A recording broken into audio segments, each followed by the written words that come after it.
Well, the report highlights the fact that we've had a UN resolution now for 1 year on rolling out this international peacekeeping force for Darfur, but that we're still waiting for the helicopters to be provided for military transport.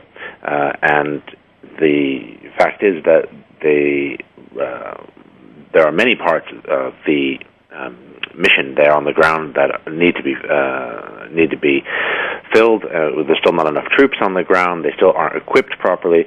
But the helicopters is perhaps the most high profile of the pieces of equipment that they need. And there are countries that are named in the report that have helicopters and have not been turning them over or not been offering them. And what do you think about President al-Bashir? Will he ever be arrested and taken to court? Is this even a possibility, or is it just an illusion? Well, first of all, we have to realize that the ICC, the prosecutor for the ICC, has requested an arrest warrant. That arrest warrant has not been issued yet. The court is still making its decision. So there's a few months here before we can expect any decision on that. But eventually, if that warrant comes through, and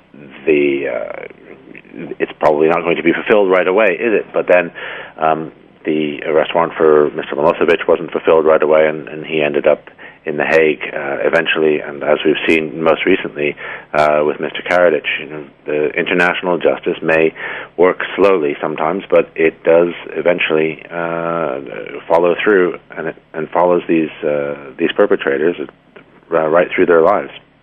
Okay, and what are the first steps that the international community should or must do to solve or ease the crisis in Darfur? Well, right now the international community needs to show that it's very serious about getting this